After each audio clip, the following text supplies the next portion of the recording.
Vamos a continuar nuestro estudio de la segunda carta a los tesalonicenses, escrita por el apóstol Pablo, capítulo 3, versículo 15. Vamos a continuar, estamos a punto de terminar este estudio que lo hemos hecho a través de los últimos meses, ¿verdad? Segundo de Tesalonicenses, capítulo 3, versículo 10 al 15.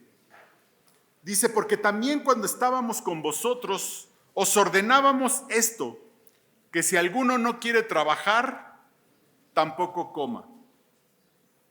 Déjeme repetirlo. Si alguno no quiere trabajar, tampoco coma. Porque oímos que algunos de entre vosotros andan desordenadamente, no trabajando en nada, sino entremetiéndose en lo ajeno.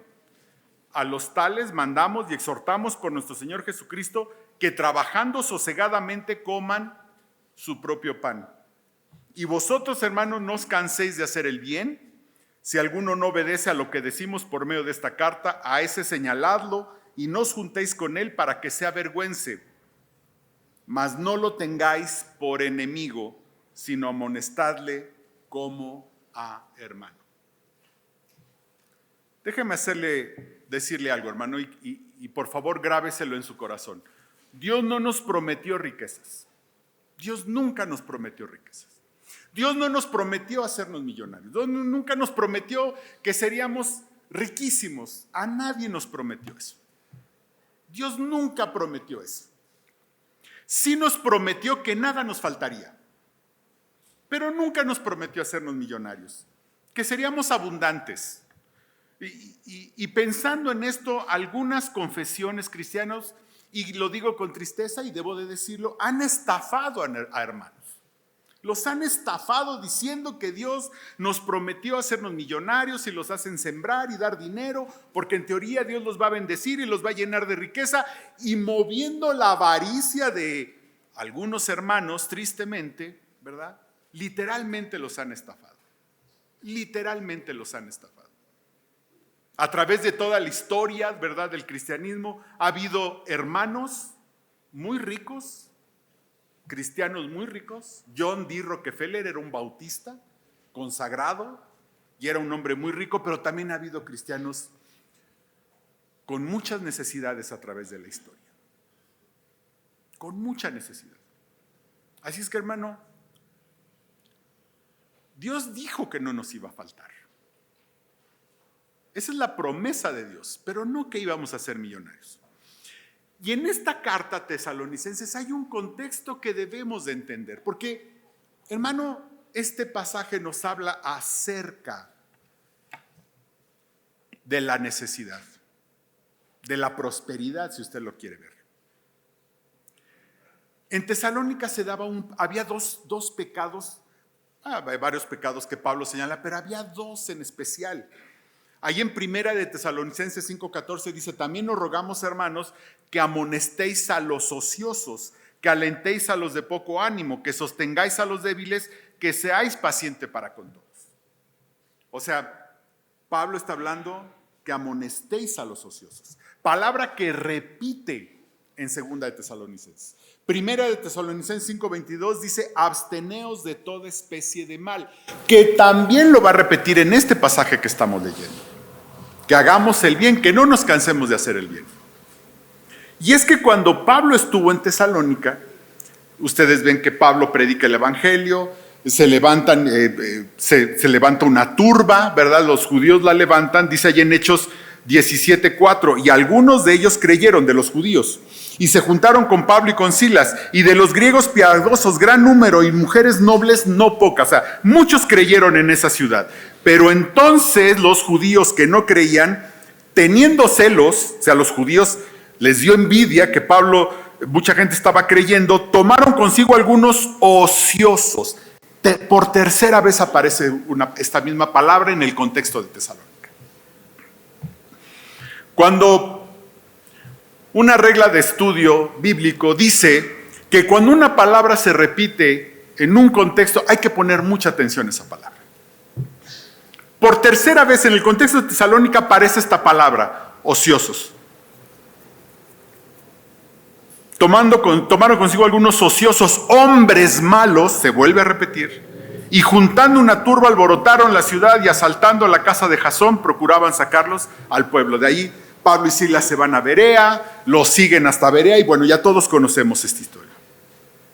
En este contexto, los de Tesalónica, hermanos, tenían un tema recurrente, o dos para ser concretos. El tema de la ociosidad y el tema de la maldad. No me malentienda, hermano, todos tenemos esa tendencia al mal, todos somos pecadores. Pablo le habla a mucha maldad en todas las iglesias que hay. Pero había un tema de maldad que no lo aclara Pablo, no sabemos de qué se trata, pero Pablo habla acerca de hombres malos que hay en Tesalónica. Bien, este es un tema recurrente en Tesalónica. En estos versículos que nosotros acabamos de leer, va a tratar estos dos temas Pablo. El tema de la ociosidad, hermanos, y el tema de nuestra propia maldad. Y vamos a ponernos en un contexto, hermanos. Somos seres humanos. Hay maldad en nuestro corazón. Si alguien aquí me dice, no, yo levanto la mano, yo soy bueno. No. Por favor, hermano. Cristo nos ha cambiado, Cristo nos ha redimido, Cristo nos ha limpiado, pero hermanos, seguimos teniendo un corazón caído que tiende a la maldad. ¿Sigue habiendo maldad en nuestro corazón?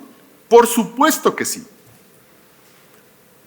Pero entrando a estos 5 versículos que acabamos de leer, yo veo 3 cosas que Pablo trata aquí. Primero, las reglas de la prosperidad, hermanos, son universales. A veces pensamos que como cristianos, ¿verdad? Hay ciertas reglas que allá afuera no se nos aplican, hermanos, y esto es una completa mentira.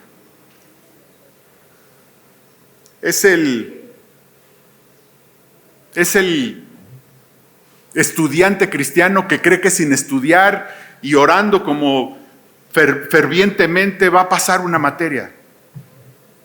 Allá en los años 70, leí alguna vez que hubo un movimiento, sobre todo en Latinoamérica, de cristianos que dijeron, bueno, pues Dios promete que no me de afanar y que Él me va a alimentar. Y entonces dejaban los trabajos, ¿verdad? Dejaban todo y ellos decían, pues Dios es el que va a proveer, ¿no? Y solo encontraban, pues que eso no era así. ¿Okay? No, a veces los cristianos pensamos que las reglas que les aplica, que son universales, no nos aplican a nosotros. Y quiere que le diga algo, hermano, esto no es lo que dice el Señor. Allí en Mateo 6, 25 y 34, de 25 a 34 dice, por tanto os digo, no os afanéis por vuestra vida, que habéis de comer o que habéis de beber, ni por vuestro cuerpo, que habéis de vestir. No es la vida más que el alimento y el cuerpo más que el vestido. Mirad las aves del cielo, que no siembran, ni ciegan, ni recogen en graneros, y vuestro Padre Celestial las alimenta. Y ustedes ya conocen, ¿verdad? Dice, y si la hierba del campo que hoy es y mañana se echa en el horno, Dios la viste así, ¿no hará mucho más a vosotros, hombres de poca fe? No os afanéis, pues, diciendo qué comeremos, o qué beberemos, o qué vestiremos, porque los gentiles buscan estas cosas. Y la palabra clave es, no os afanéis, pero no dice que no trabajemos. No os afanéis, mas buscad primeramente el reino de Dios y su justicia, y todas estas cosas os serán añadidas. Proverbios 28, 19 dice, el que labra su tierra se saciará de pan, mas el que sigue a los ociosos se llenará de pobreza. Hermanos, este es el principio que está exponiendo aquí Pablo. Porque también cuando estábamos con vosotros os ordenábamos esto, si alguno no quiere trabajar, tampoco coma.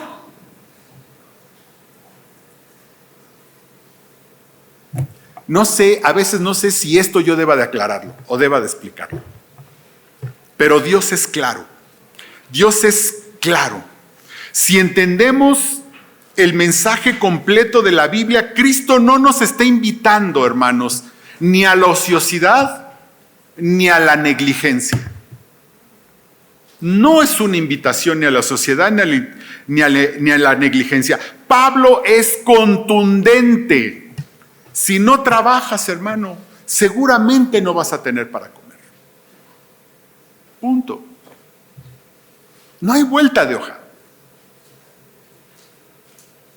No hay algo como, ay Señor, pues yo no voy a hacer nada y tú, ¿verdad? Como a las aves del ¿cómo se llama? Las aves del cielo tú las alimentas.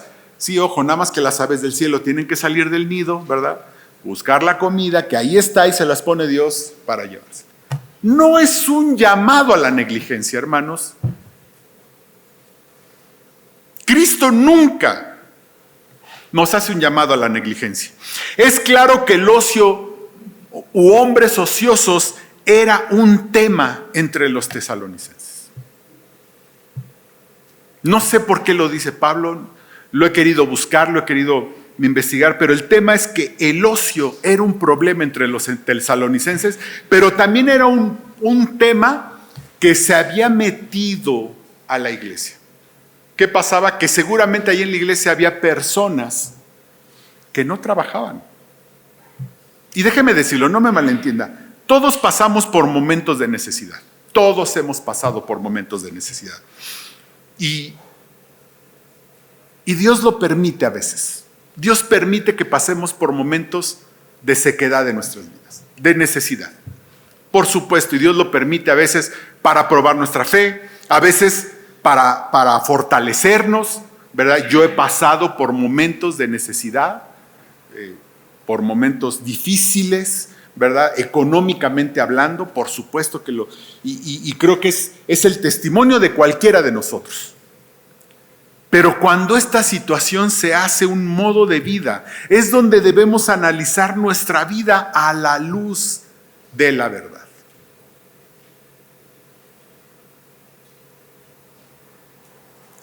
Mi mamá, ¿verdad? Una vez llegué yo a la casa de mi mamá y salió un señor y agarró una bicicleta y se fue. O sea, salió de la casa de mamá y buenas tardes, salió y se fue. Entonces yo entré con mamá y le dije, oye, mamá, ¿quién es ese señor? Ay, es el hermano X, ¿no?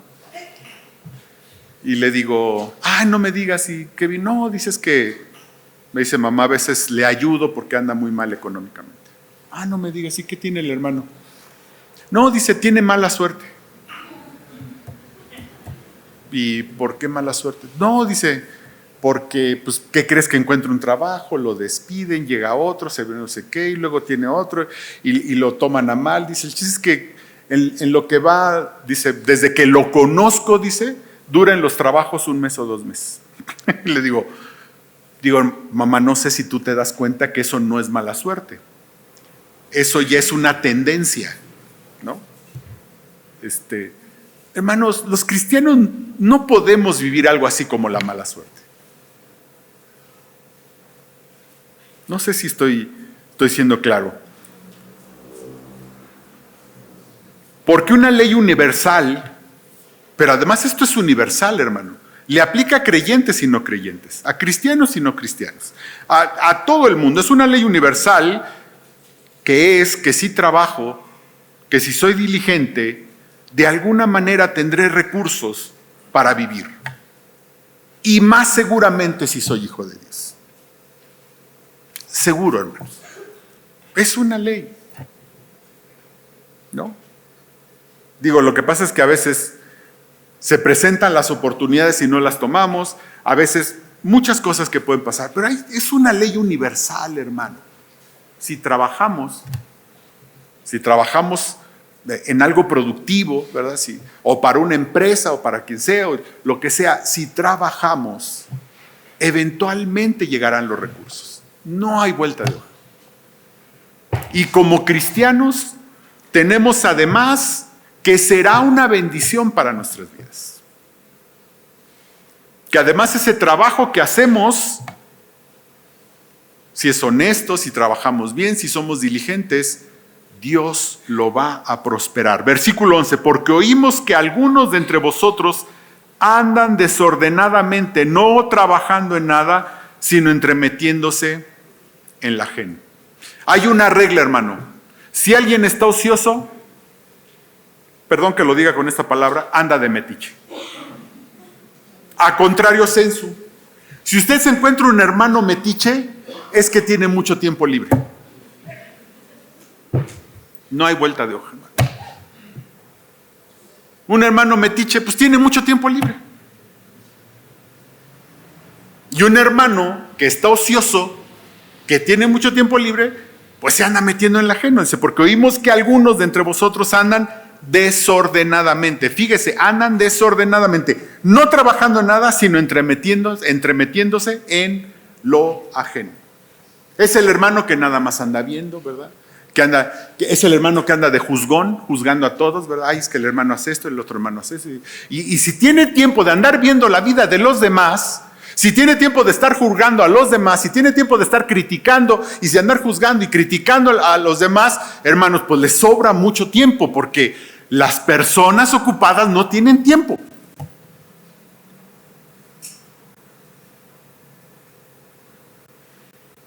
Y también se da en el trabajo de la iglesia, hermanos. Los que estamos ocupados en el trabajo de la iglesia, no tenemos tiempo para andar criticando. ¿Quiénes critican en la iglesia? Los que no hacen nada, los que les sobra tiempo. Porque los que estamos trabajando en la obra de Dios, los que estamos atareados en la obra de Dios, pues no tenemos tiempo de andar criticando a los demás, de andar viendo los defectos. Lo que queremos son manos para llevar adelante la obra de Dios.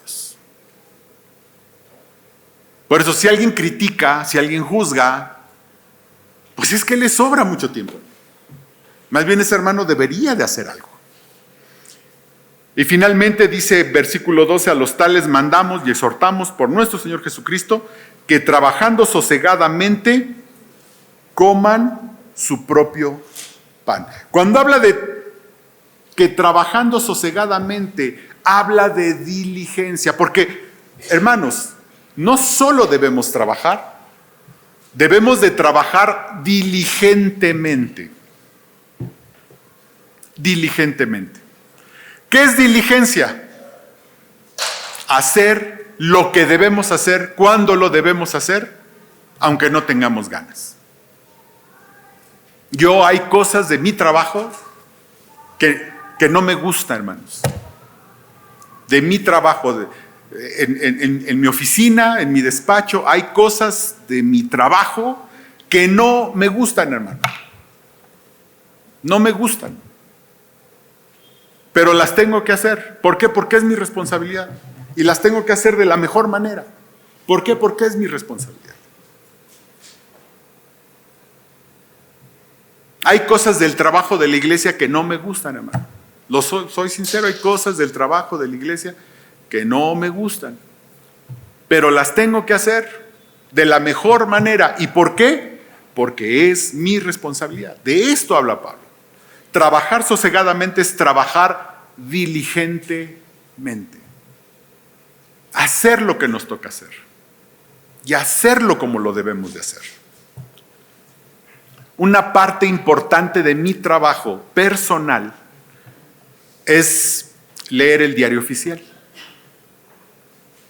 Si no todos los días, los más días de la semana. Y no saben si hay algo aburrido en esta tierra y espantoso, Olguita se los podrá confirmar, es leer el diario oficial. Es horrible, aburrido, espantoso, pero es algo que tengo que hacer casi todos los días. Casi todos los días, o por lo menos el índice, ¿no? Si agarramos callo en leer el diario oficial. Pero lo tenemos que hacer. Eso es, hermanos, porque ese es nuestro trabajo. Entonces, debemos trabajar y debemos trabajar diligentemente. Porque eso, hermanos, eventualmente traerá los recursos a nuestra vida. Segundo punto, hacer el bien como remedio para la maldad. Hacer el bien como remedio para la maldad. Dice versículo 13 de segunda de Tesalonicenses 3:13, dice, y vosotros, hermanos, no os canséis de hacer el bien, Un tema de Tesalónica eran las personas ociosas y malas. Ya vimos las personas ociosas, pero también había personas malas. Seguro la maldad era mucha en la ciudad. En esa época la maldad era mucha. Mucha, hermanos. Es una época que había mucha maldad. Pero también pensemos que en Grecia y en el mundo entero la maldad era mucha. En aquella época hay cosas que hoy, ¿verdad?, consideramos malas y que las hacían normalmente, lo cual nos lleva a pensar que la maldad de las personas en esta ciudad en particular era especialmente visible o evidente. Si Pablo llamaba la atención es que era especialmente visible o evidente. ¿Entre los cristianos? Claro que sí. Si Pablo les hablaba a los cristianos, que también entre los cristianos. Y esto nos lleva al punto central de este pensamiento: cuidado. Hemos sido transformados por Cristo, somos hijos de Dios y no obstante eso, seguimos siendo pecadores, llenos de maldad en nuestros corazones si no vivimos cerca de nuestro Señor. Cuidado. Debemos hacer el bien conscientemente, hermanos, porque nuestra naturaleza tiende al mal y al pecado. Si nosotros tenemos una naturaleza caída, tenemos una naturaleza pecadora que tiende al mal, por supuesto. Por eso tenemos que estar cerca del Señor, vivir cerca de Él. Pero aquí Pablo lo que les dice es: y vosotros, hermanos, no os canséis de hacer el bien.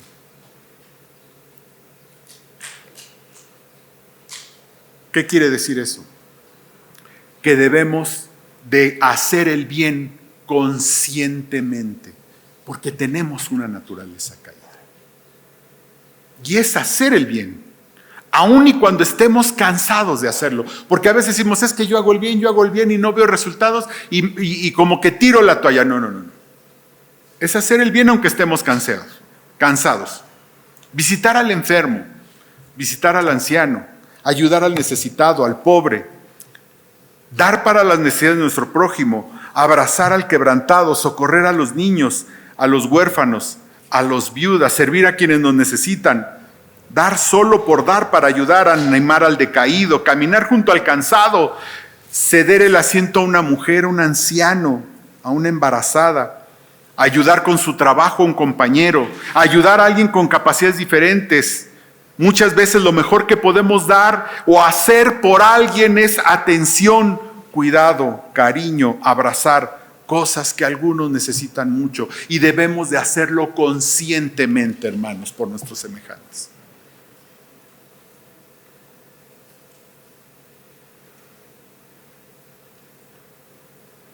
Dar, ayudar, sostener, restaurar, amar, hacer el bien, el amor en acción a los demás.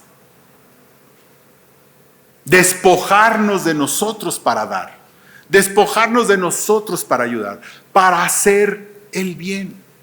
Y Pablo se los decía como: hermanos, allí hay mucha maldad y una manera de contrarrestar esto es hacer el bien, conscientemente, intencionalmente, aunque usted no lo sienta.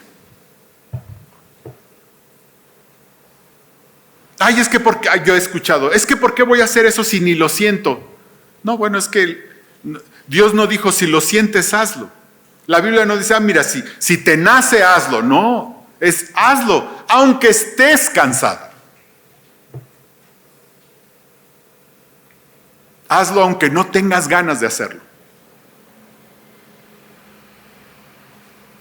Que si vemos la necesidad, y a veces no son las grandes cosas, hermano. Hay un señor allí saliendo de mi casa a la vuelta, es un señor que no ve, es ciego y vende periódicos, ¿no? Y yo no lo vi, pero me contó mi esposa que iba por allí, vio el señor queriendo cruzar la calle. La cruza muchas veces, hermano, sabe cómo cruzar la calle sin que nadie le ayude. Sin embargo, mi esposa lo ayudó a cruzar la calle. No es gran cosa, hermano, no es que se hizo la gran cosa, pero es hacer el bien intencionalmente. Intencionalmente. Y finalmente, Pablo en el versículo 14 y 15 dice, tenemos la obligación de restaurar.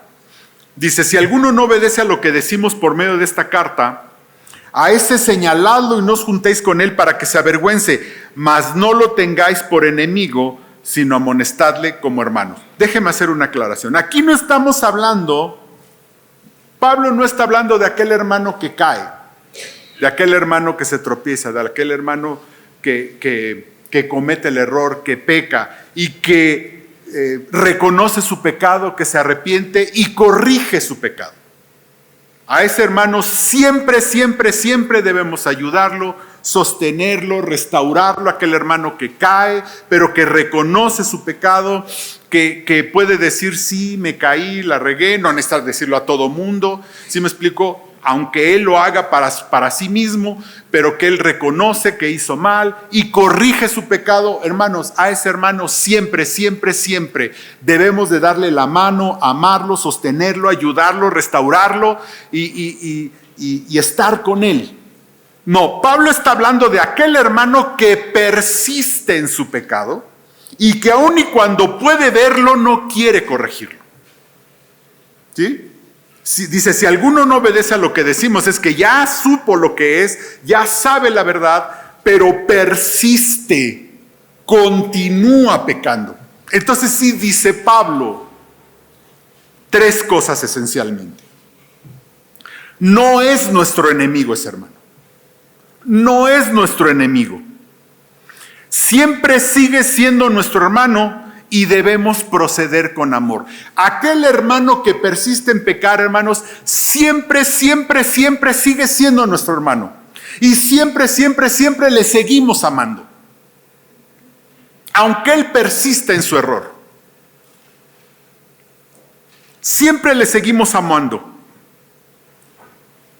2, en este amor debemos amonestarlo con la verdad.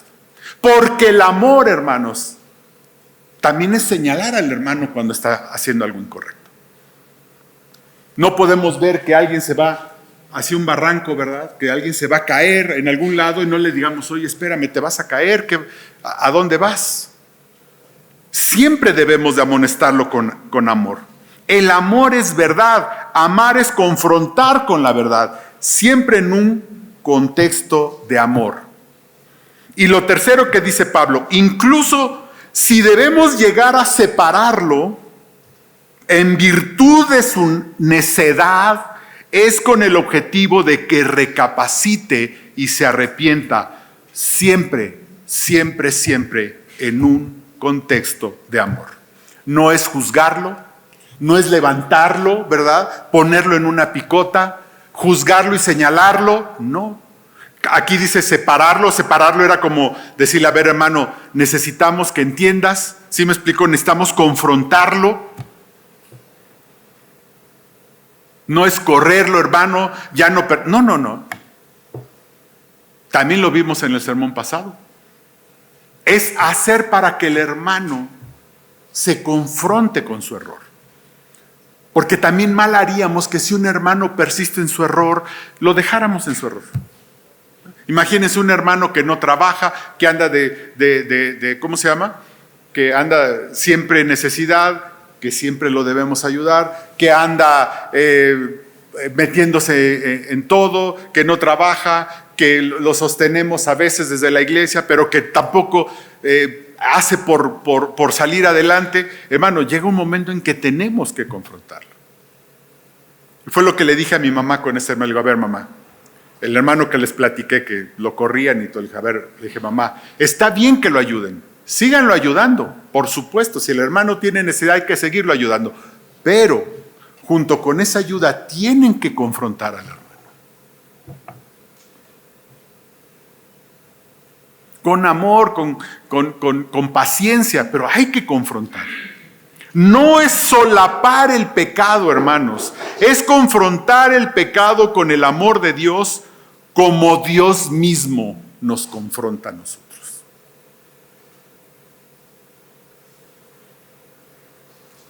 pensemos que muy probablemente Dios nos quiere usar para amonestar a ese hermano. Esa es una de las razones de la iglesia. No es con un juicio de condenación, hermanos, sino con amor que restaura. Con amor que restaura. Con el amor que restaura. Y hermanos, tampoco nos confundamos. Como lo dije al principio, Dios no nos prometió ser ricos. Dios no nos prometió ser millonarios. Nunca nos lo prometió. Hay quienes se enojan, ¿verdad? No, es que Dios no me ha bendecido y no me ha prosperado. Y uno voltea y dice, yo tuve una experiencia y que a veces es lo que no vemos. Yo me casé por ahí del 2000, junio, julio. Para diciembre, pues unos clientes me dejaron y pasaron varias cosas. El chiste es que entramos en una época negra económicamente. Bueno, negra desde nuestro punto de vista, ¿no?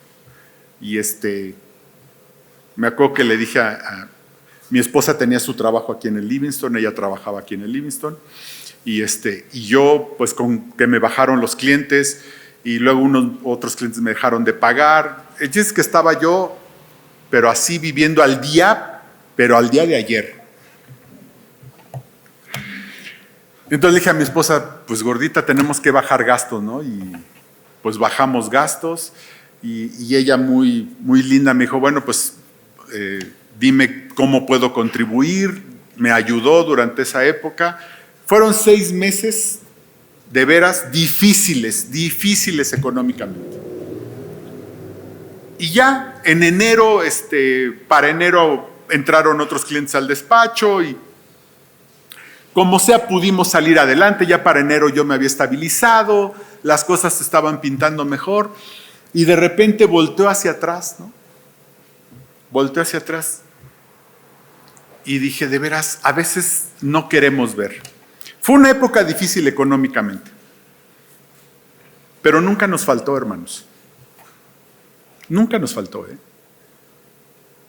O sea, nunca llegamos a hoy no hay de comer.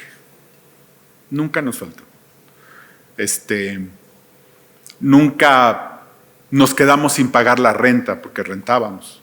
Nunca. O sea, igual a veces juntando de aquí y de allá alcanzábamos a pagar la renta. Quizá nos atrasábamos unos días, pero siempre se pagó la renta. Nunca, como les digo, nunca faltó la comida. Siempre pudimos pagar las cuentas, las más necesarias, el teléfono, la renta, las cosas bien estrictamente necesarias. E incluso Dios nos regaló, ¿verdad? En medio de esas complicadeces, porque pues, nos ayudaron o lo que sea, pudimos ir a la boda de su primo en Acapulco. Su primo se casó, no en Zihuatanejo, su primo nos invitó a la boda y pudimos ir a esa boda. Y volteó para atrás y dije, de veras, a veces nos preocupamos si nuestro Padre Celestial verdaderamente tiene cuidado de nosotros. Tiene verdadero cuidado de nosotros. Pero a nosotros, ¿qué sí nos toca, hermanos? ¿Qué sí nos toca de este lado? Trabajar, hermanos. Trabajar y ser diligentes. Y hacer el bien. Eso es lo que nos toca en nuestra cancha. Oremos. Padre, te damos gracias, te alabamos, Señor, te adoramos, te amamos, Padre Santo. Gracias porque podemos tener la confianza absoluta, rotunda, de que tú nos provees, Señor. Porque reconocemos que todo lo bueno que hay en nuestra vida proviene de ti. No proviene ni de nuestra inteligencia, ni de nuestro, ni de lo que hacemos. Proviene de ti, porque dice tu palabra que toda buena dádiva y todo don perfecto proviene de lo alto, Señor. Así es que reconocemos tu provisión. Pero también sabemos, Padre, que tú nos dices que seamos diligentes, que trabajemos. Y que en medio de ese contexto tú nos vas a bendecir, Señor. y te damos las gracias, Señor, por ello. Porque esta es una verdad que no se contradice, Señor. Que debemos trabajar, pero que tú nos vas a prosperar. De acuerdo a tu propósito, de acuerdo a tus planes, de acuerdo a cómo tú lo tienes diseñado, Señor. Y te damos las gracias, Padre.